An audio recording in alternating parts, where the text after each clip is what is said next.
3dbotmaker Dicast Racing League. Welcome back to the 3dbotmaker Diecast Racing League. It is time for the start of the Stock Tournament Series 2022 season. Unlike King of the Mountain, these cars have not been modified. Also, we're going back to the 16-car tournament bracket. That means we'll have 16 Ford Mustangs competing in this tournament. There's so many Mustangs, maybe too many. Can you really have too many Mustangs? Yes, you absolutely can. One is too much for me. Now, we are taking safety very seriously for this tournament. What is that long line for? We're making sure each and everyone in the crowd signs a waiver. That makes a lot of sense. We got Mustangs. Well, they do have a reputation. Let's look at the bracket for this tournament. The drivers will be competing in groups of 4, and we have 4 groups for round 1.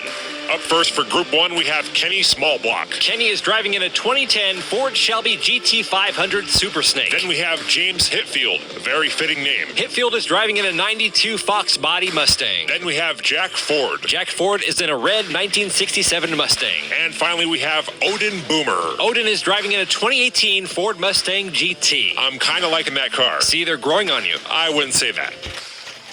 Here we go. The drivers will compete in 4 races. The top 2 drivers in points will advance on to the next round. My prediction here is that each and every race, one of these Mustangs will wreck. We'll see about that, but I think by the end of this whole thing, you just might become a Mustang fan. Please, not gonna happen. We'll see. Right now, Kenny Smallblock out in the front, followed by Jack Ford.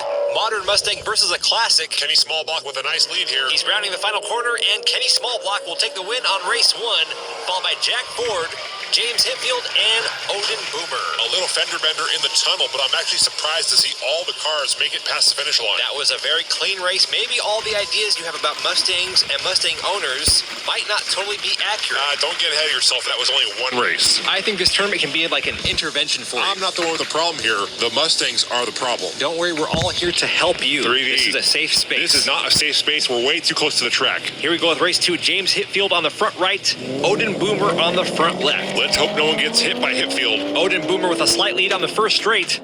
It's a close pack into turn 1. Hitfield trying to pull ahead. Now he's side by side with Odin Boomer. Watch out. Boomer gets pushed off the track. Jack Ford is upside down. And there we go. A Mustang is upside down on its roof. James Hitfield on the edge. He recovers. And Hitfield takes the win on race 1, followed by Kenny Smallblock. This is exactly what I expected to see. Only 2 races in, and someone is already upside down. Looking at the replay, James Hitfield putting some pressure on Odin Boomer. Boomer up on the sidewall, gets hit from behind by Jack Ford.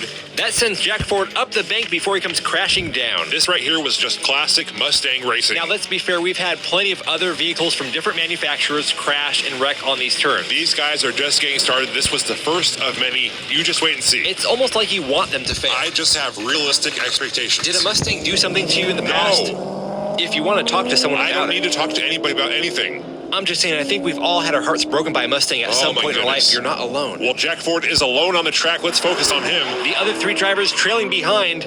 Jack Ford approaching the final turn. Whoa, he hits the sidewall. No. He's bouncing all over the place. Hide the women and children. We got a wild Mustang on the track. Jack Ford barely able to tame that pony to bring it past the finish line.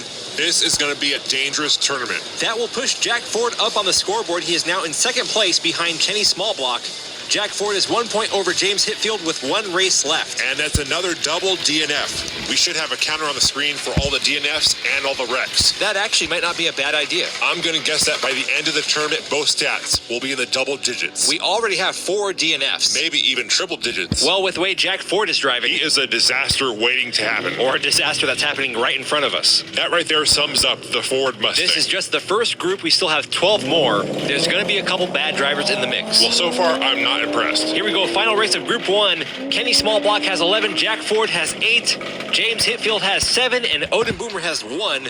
Jack Ford looking to secure his spot in the next round. That pony's gone wild. Ford all over the place. He wrecks. Kenny Smallblock almost off the road. And Kenny Smallblock takes the win on the last race, followed by James Hitfield. That means Hitfield will be advancing on with Kenny Smallblock to round 2. Oh, man, Jack Ford blew it. That was certainly Jack Ford's race to lose. He had a nice, solid lead there. Then right here, he hits the side wall, starts swerving back and forth. Kenny Smallblock catches up to him right here, passes on the inside. That forces Jack Ford to go high on the turn. And we all know when Mustangs go high, they go low. That was an impressive race, however, for Kenny Smallblock. Let's see those stats. That is now 2 wrecks and 5 DNFs. That's not too bad. For Mustangs, it's actually pretty good. And there's your first 2 advancing on to the next round, Kenny Smallblock and James Hitfield. Don't go anywhere. We've got more racing coming up after the break.